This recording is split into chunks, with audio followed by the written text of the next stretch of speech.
Welcome to the Financing Simplified podcast with Anthony Venuto. If you're looking for answers to your financial questions, let Anthony and his network of friends and associates answer regular questions that regular people have about their money. Thanks for tuning in. It's time to start simplifying your finances.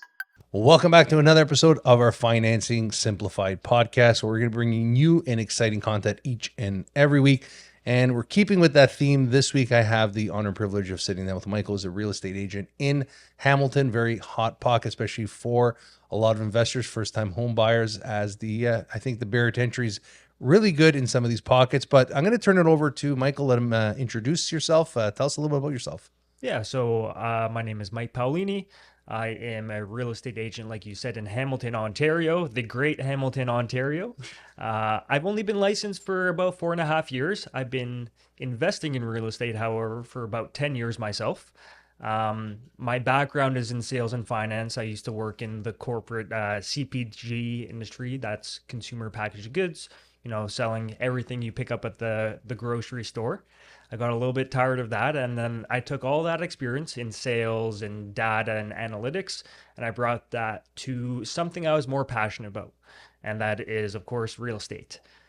So I've been doing that since 2020, early 2020, and it's been going great. I started, and I'm still currently with Keller Williams as the brokerage, and it's been great there. I actually started on a team, was their top agent, and by the time I left, I was actually running the residential side of that team, and we became number 4 in the entire country for Keller Williams. Just last November, though, so about 7-8 months ago, I decided I want to do this on my own. So I left the team, and I've been flying ever since. Flying solo. There you go.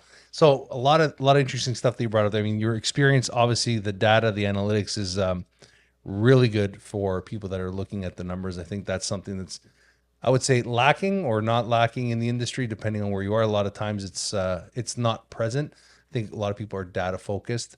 And the other thing is that you said you've been investing, which is interesting because that's, I think, for a lot of, at least my clients, were also very heavily focused with investors. Hamilton was like that, and maybe still is. We'll find out. One of those areas a lot of people would flock to because the prices were low, the rents were high, and the demand was just there. And now, over the last little while, what have you seen? Have you seen that market sort of evolve and change since you started investing, since you became a realtor? Yeah, it's been obviously a bit of a roller coaster, obviously, in the last 4 years, right?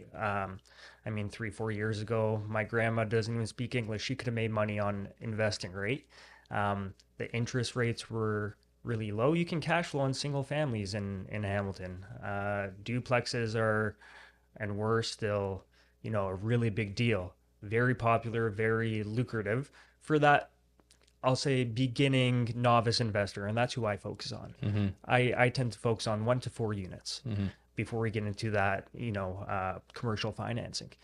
Then what happened, obviously, as the rates started to go up, they started to make less sense because now your mortgage payment is higher, and even if the rents increased, which they did, it wasn't enough, obviously, to cover the gap and the increase in the mortgage payments based on the Especially if they were variable. Especially if they were variable, right? Which was what most people were getting into during the COVID time. So it kind of died off a little bit in terms of flips and duplex and triplex conversions. You really had to start at a fourplex to see any decent cash flow, a couple of hundred, few $100 a month. Just now, we're starting to see people come back to the table on the lower unit stuff, on the duplexes, on the triplexes.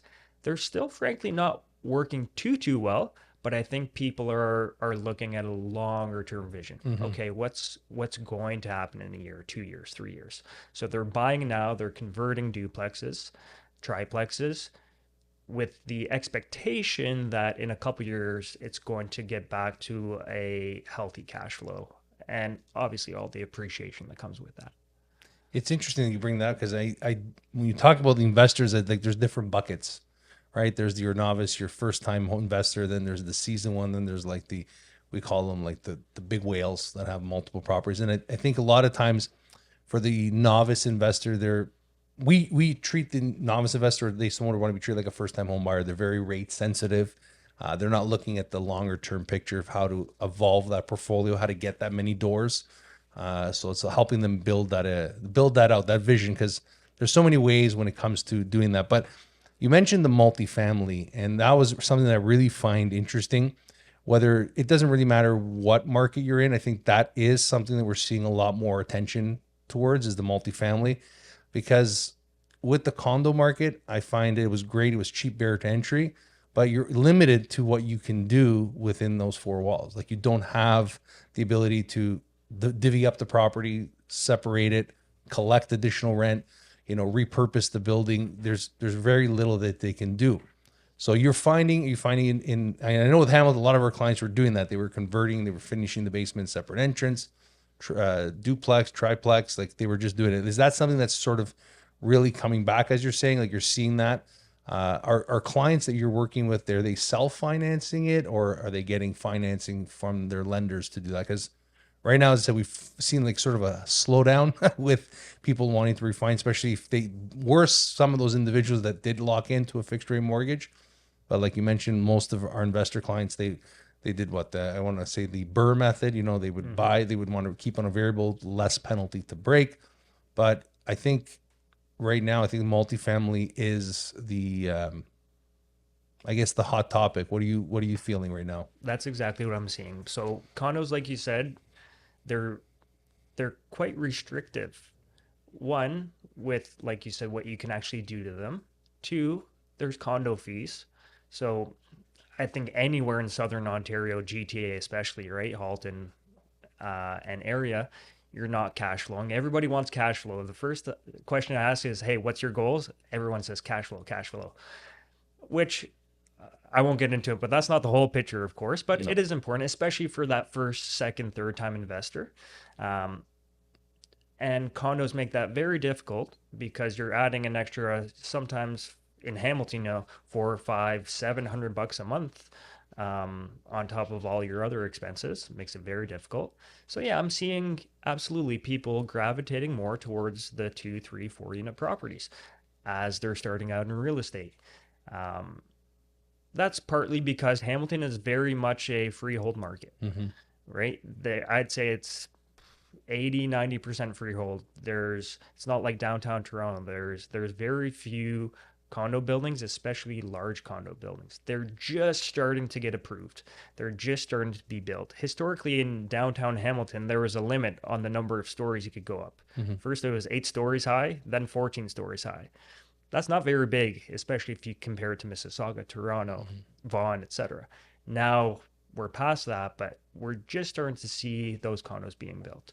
So very much a freehold market.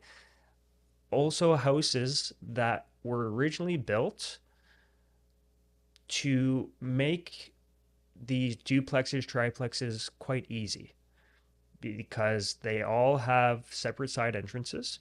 A lot of the basements, depending on the neighborhood, are tall enough, and the houses just in general are bigger. The average house size in Hamilton, downtown, if you're looking at your typical century home, is 16, 17, 1800 feet. So it makes it a lot easier to chop these houses up and create multiple units. And the city, frankly, has done a good job of making it easy for people to do that, loosening the rules over the last couple of years to allow people to go through less red tape to convert these. So I'm seeing, yes, more people do that.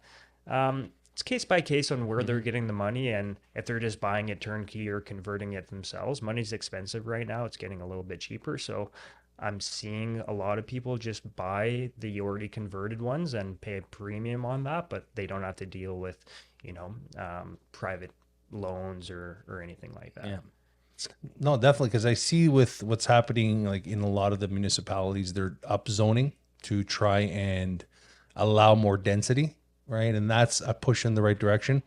I mean, looking at what the government's trying to do. I mean, obviously, we know that our current administration, there's no hope in hell that they're going to build 3.87 million new homes by 2031. I mean, it's just an absurd objective. So I really think, like, having these conversations and having these, I guess, these outlooks is sort of say, we're supposed to leave it to the investors, the private sector, to bring this inventory to the market. That's who I believe they really are saying, hey, we need to get the private sector, mom and pop investors to come to the table and sort of make these changes. They're looking at the laneway, the conversions, the permitting. And it was an interesting, like I was looking at it, we were sitting down with a client and they were looking at it. I guess, I don't know how to put this, the cost per square foot. Like if you're a builder building a brand new structure, new building, the cost, right, to get all that in place versus buying one that's already existing and then converting it, your dollar cost is way cheaper to do it on a multifamily, buy something that's existing and convert it versus building something from scratch. And that's really interesting. I always wonder how the I guess the Hamiltonians, the original Hamiltonians, sort of feel about this. Because I know, like when we went out to Calgary and we told them, hey, we're from Ontario and we're investors here, they just almost snubbed us. Like it's just like completely, they just look at you like you have three heads and they don't like you. But how does the demeanor in Hamilton go? Because I know a lot of our clients that the rent's there, everything's there. It's almost primed and ready to go in Hamilton. Yeah, there's two schools of thoughts, right? Anytime if you've been there a while, especially anytime you feel like somebody's infiltrating your city and changing it, in their opinion for the worse, you can get defensive. But at the end of the day, Hamilton, everywhere in Ontario, needs housing. We have people in tents in specific neighborhoods of Hamilton, right? There's drug issues, there's people on the streets. We need this housing. It's, I think, a very tough thing to do, but a necessary thing to do to start rebounding the city. Not that the city's bad or anything like that, but there's, like anywhere, pockets, right? So, yes, there's some people who are hesitant or defensive about it, but it's needed. There's not enough housing out there. There's not enough affordable rent out there, especially, I mean, Hamilton's become such a hotspot to move to for such a number of reasons, right? The prices, obviously, everyone's working from home now, so you don't have to be in Toronto if you work in Toronto. For the most part, you're allowed to work virtually, maybe come in once or twice a week if your company requires it. But again, hey, Hamilton has the GO train. There's a train that leaves every half hour. They also have nature. Isn't Hamilton known as one of the most beautiful for nature trails, hikes, all these falls and stuff? Yeah, so people get a bad impression of Hamilton because when do people see Hamilton? The steel mill on your way to Niagara Falls. They're driving to the casino. Hey. They're driving to the casino and they see all the smokestacks. That's 5% of Hamilton. There's another 95% that is not like that, right? Like Stefano said, there is actually the most waterfalls per capita in the hemisphere. Tons of trails, tons of nature, just so many things to do, so many appealing aspects of the city that people kind of, who don't know about it, get a little fogged up, pun intended, when they drive by the city and they see that one thing. Perhaps people don't really know their geography as well, because beside Hamilton, correct me if I'm wrong, there's also beautiful spots like Waterdown, Burlington, Oakville. So maybe people are thinking that maybe Hamilton is really far out of the way from everything. I don't think that's the case. Yeah, Ancaster, Dundas, Stony Creek, it's a region. Halton and Hamilton, right? It's a big region. And like anywhere, depending where you go in that region, you're going to get good, you're going to get bad. So yeah, it's and I think like areas like Hamilton, you brought up a good point, is because it's a much more mature area.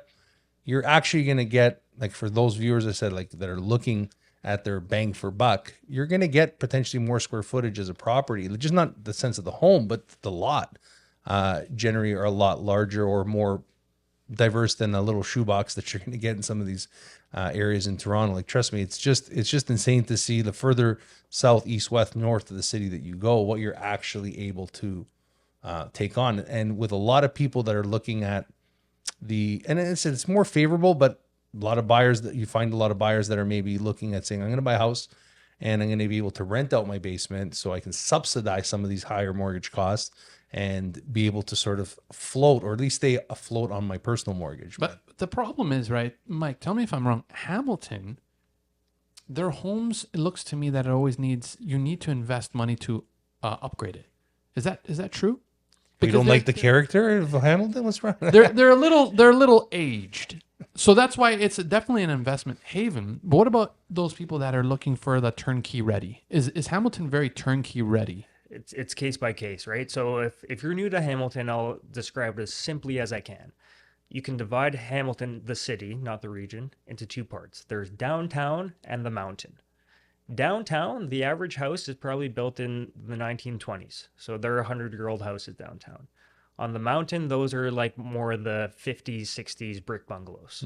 So it's very different. More of the turnkey stuff is on the mountain. They're newer houses. A lot of the stuff downtown hasn't been touched in sometimes 100 years. But Mike, you're saying the younger stuff is 50 years old. Yeah. Is there any new developments? The missing middle. Where's the missing middle? Where's there? that happy medium for millennials, Gen Zs, and all that? Like everywhere, it's spreading out and out and out, right? Hamilton's an old city. It's pretty much packed. You can't really fit anything new in there unless you take something down that's already there And build up. and build up. Exactly. That's why there's such a focus in Hamilton about creating additional units in current houses, because you can't really build new ones right now. The new ones we're seeing are in Waterdown, are in Ancaster, are closer to Brantford, are in Grimsby, Stony Creek. So yes, all around the city in the region of Hamilton, that's where you get that new stuff. So you're falling in a pocket where Hamilton now has completely taken all of its development land and put themselves almost into a corner, because unless they take down some of their heritage sites, there's no really new building. That's why everyone's moving out to Waterdown and Burlington and Ancaster and all that. Urban sprawl, right? I mean, that's exactly what it is. It's like anywhere you go, even in Toronto, it's the same thing. They have to, you see developers and builders, they buy a row of townhouses or a row of houses and they demolish them. Correct. To build up. So, Mike, what would you say to people who wished that they could have the opportunity to get a nice, 25 square foot home in Hamilton, newer? Like, what can people think in regards to this? Should they think outside of Hamilton automatically? No, definitely not. Because what a lot of people have done is they've taken these, sometimes 100 or 50-year-old homes and completely renovated them. Obviously, it's like anywhere. So you get the best of both worlds, some people think, and that attracts actually lots of people to Hamilton. They get a new house that's been upgraded with some character elements that were left in the house. That's actually my personal house. It's updated, it's new inside, but it's 100 years old. So I have the old wood trim and the two nice old fireplaces. As I say, the some people love the character, especially in this cookie cutter boxes, homes, unanimous subdivisions that are all identical.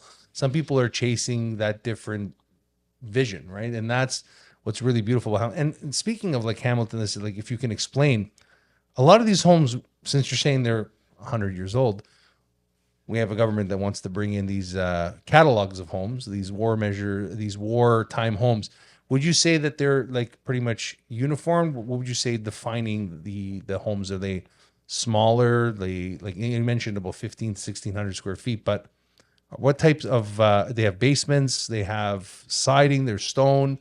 What would someone, like, just draw me a mental visual picture of what some of these homes look like? Yeah, so like if you go to Hamilton, the two typical like historical houses that you'll see will either be like a 2.5 story, that's about 2,000 square feet, brick exterior.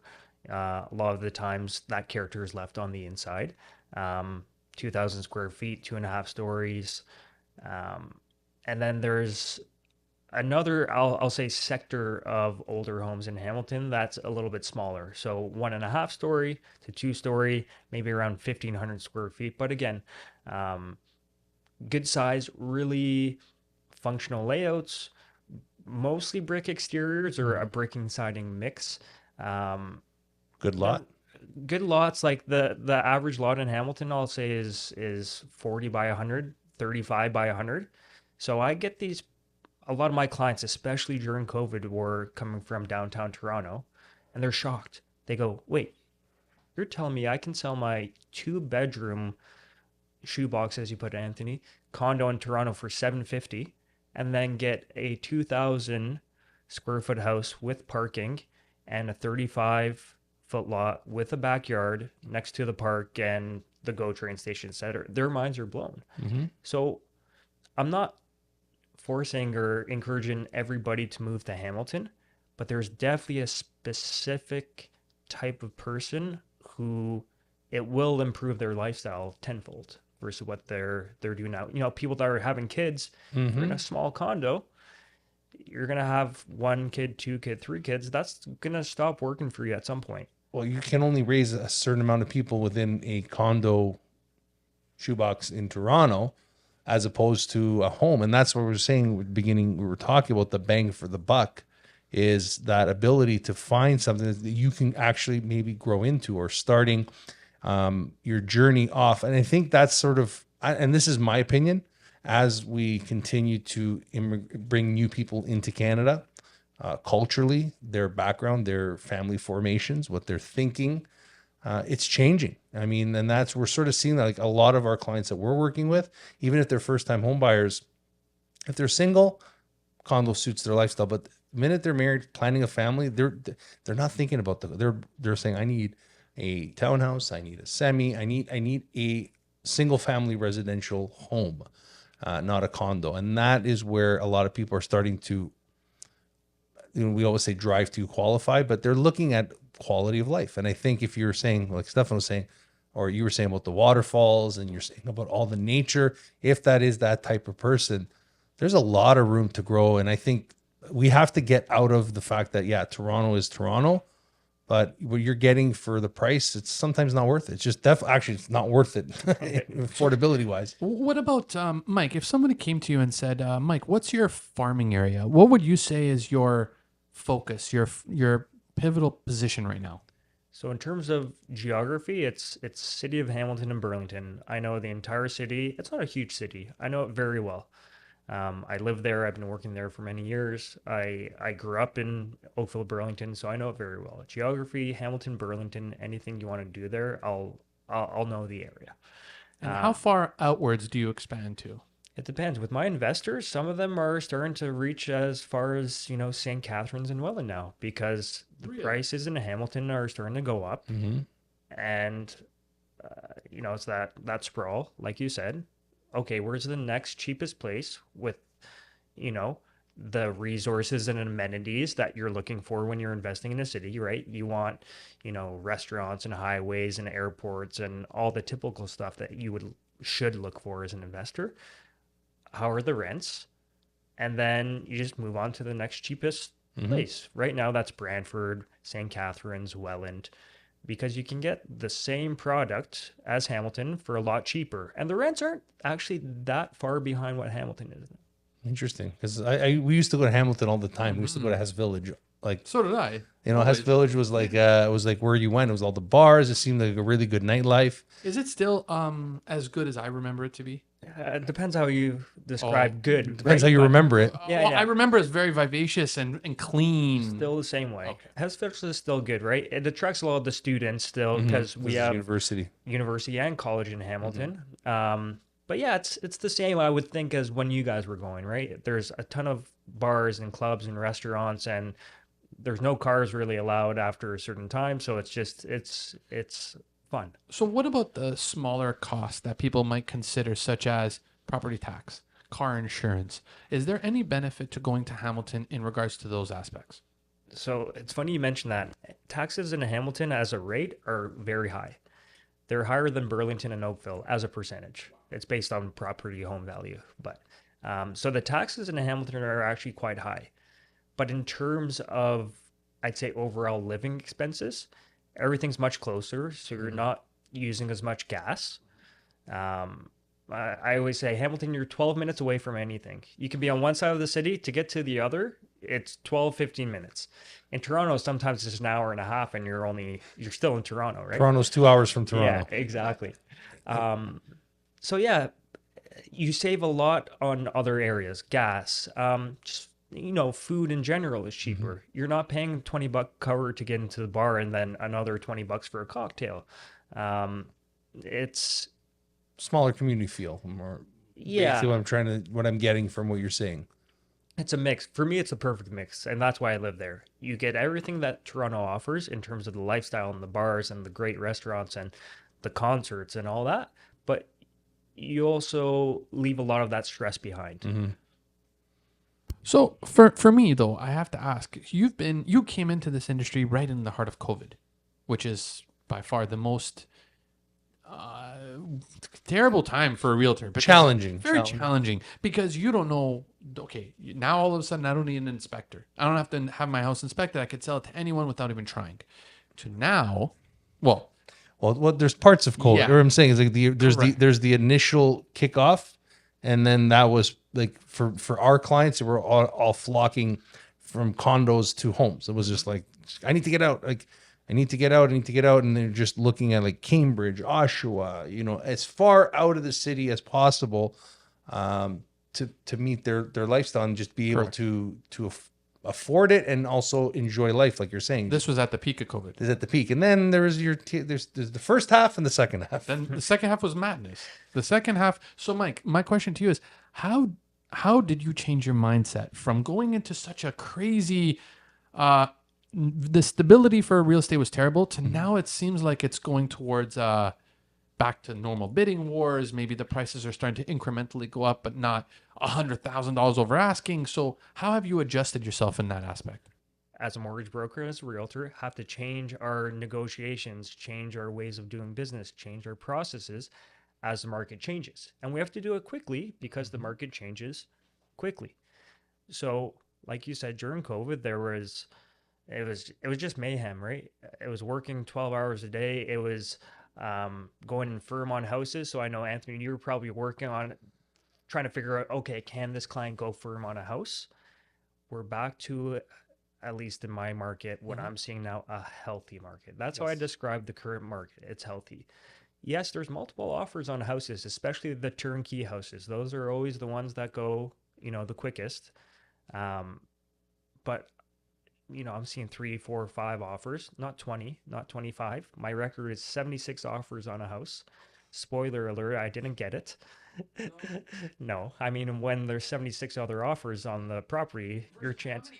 How many agents were a part of that ridiculous amount of offers? Well, I mean, for that specific house, if there's 76 offers, 76 probably agents. 76 give or take agents, unless one had a couple of buyers. So then on it, right? in that situation, it must have gone 150,000 over asking. Oh yeah, I Maybe forget what even that more. was. Probably 300. But I mean, Wow. there's pricing strategies on that. I as was about to well, say yeah. for the viewers that like, there's always this disconnect, they decouple market price versus list price, right? And when they say over ask, it's if I list a house that's worth $1 million at 500, Exactly. I sold it for $500,000 over it's like no, the market You have to price know is what what the the market market value like is. what the expectations are, and that's and yeah, you're just geared. That's your, as you mentioned. Sorry, I cut you off. There was your strategy, right? That's what people understand. We were trying to coach clients to this and say, oh, look at this house that's on, this site. And I'm looking at it, I'm like, listen, I'm not acquainted with some of these areas, but I'm looking, I'm like, that's nowhere close to the price that home's going to sell for. And So Mike, can I be the bad guy here for a second? Everyone always says first initial, at least in my industry, first initial take on Hamilton is, oh man, the drugs are high, the crime is high, it's old, the infrastructure is terrible. That is what people sometimes say. The very, I guess, ignorant people that don't really understand. What's your kickback on that for people who are maybe not as educated as they should be on Hamilton?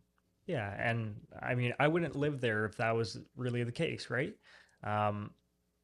It's like any town. I lived in downtown Toronto in King West for many years, and I wouldn't say the homelessness or drugs were any better or worse in Hamilton or in Toronto. It's, there's pockets in every big city, and Hamilton is a very big city, where you're gonna get that riffraff, and there's pockets where you're not. It just depends where you're looking, what you're looking for. Like I said, I wouldn't live there if that was the case in most of the city. I'd say 80% of my clients right now, and maybe that's because of who I am, right? I'm 32 and a bit younger, but 80% of my clients are young couples, sometimes with a kid or wanting to have a baby, who are looking to move to Hamilton for the lifestyle. If Hamilton really was like that, do you think they would be bringing their kids into that lifestyle, right? Not not likely. Well, as I said, being in this industry for the last good while, last 15 years. I mean, when I got into the industry already, people were talking about Hamilton like as an investor. And as I said, from the lifestyle, but that's the personal side of it. But I've seen investors swear and live by Hamilton because if people aren't buying and investing in Hamilton, then investors are pretty smart. I always say they're pretty intuitive. You're not investing in a city that's not going to return. So it is a good return set for those who can, who do want that lifestyle. I think that's the key here is what you're looking for, what you're chasing, and you're a testament because if you live and work in the area, what else more can people ask for? The one thing I love about Mike's Instagram, I don't know if you took a look at it, but he always gives you his top five restaurants, top five, places to take your kids. Mike, you're known as like the top five Hamilton guy. That's the way I see it. How about you take this opportunity now and give us your top five, attractions and things to see in Hamilton if you're gonna go. Okay, so that's a great question. I'll I'll give two answers to this, okay? One as an investor and one as a regular buyer. I like if that. that's okay.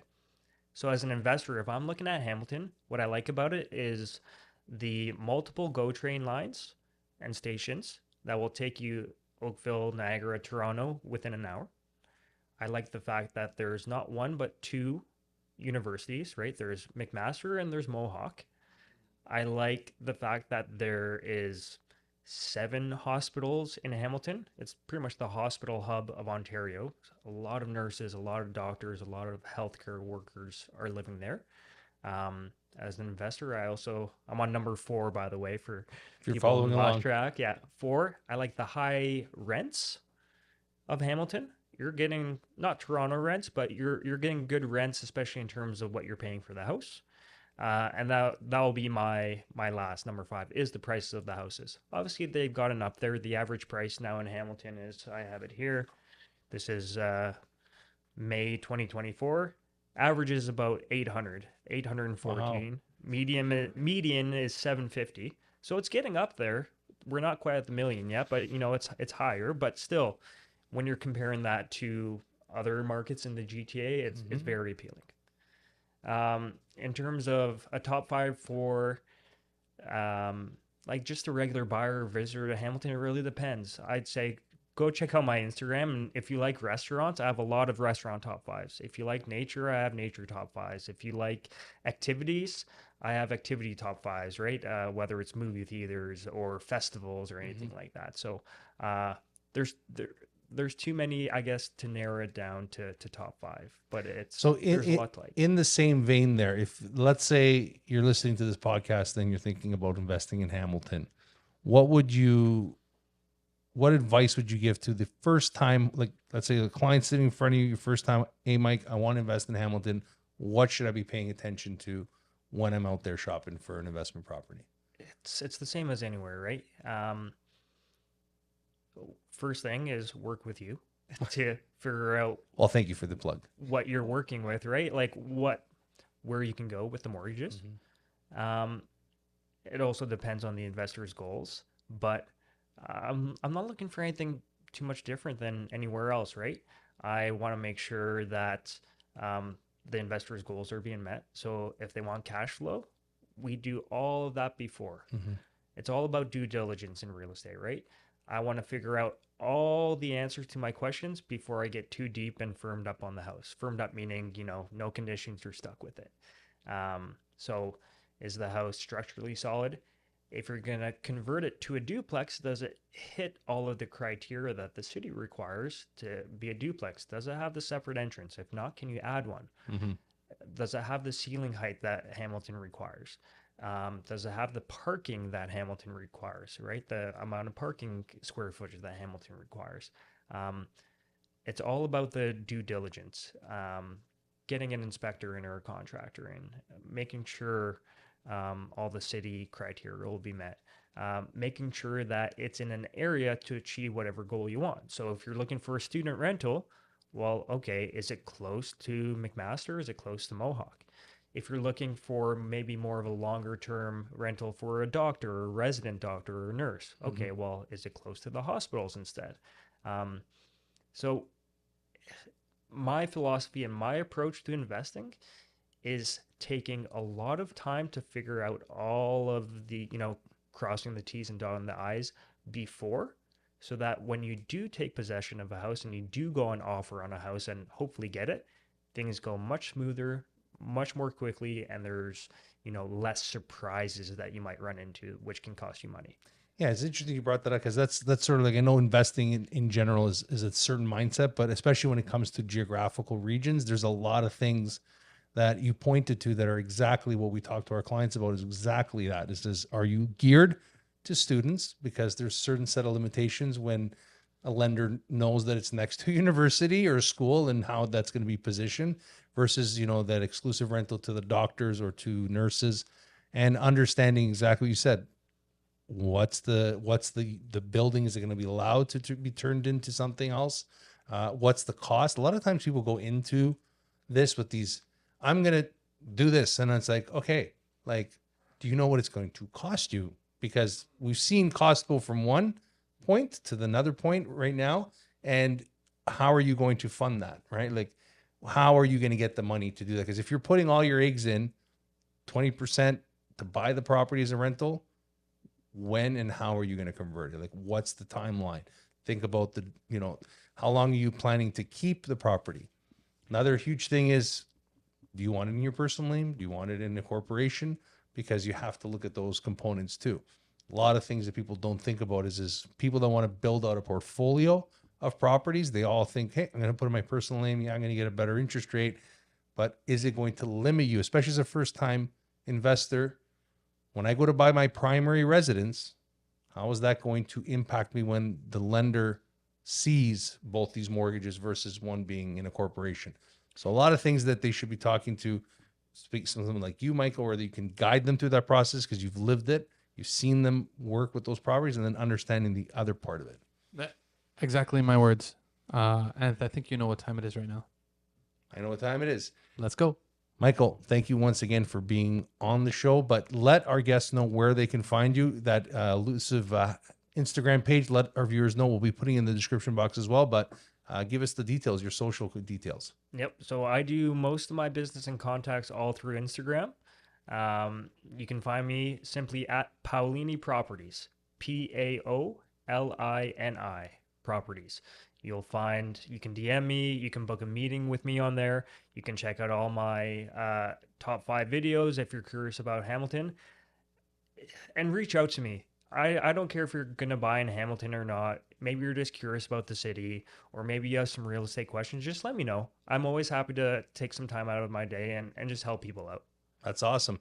Same with us. If you're looking for any questions, answers, if you want to get in touch with Michael directly with us, if you have some questions about financing, you know where you can find us on social media. We're on all the social media platforms. Link in the bio. Once again, Michael, thank you so much for making your way out here, and we appreciate the conversation. Thanks for coming. Cheers. Yeah, well done. Welcome to the Financing Simplified podcast with Anthony Venuto. If you're looking for answers to your financial questions, let Anthony and his network of friends and associates answer regular questions that regular people have about their money. Thanks for tuning in. It's time to start simplifying your finances.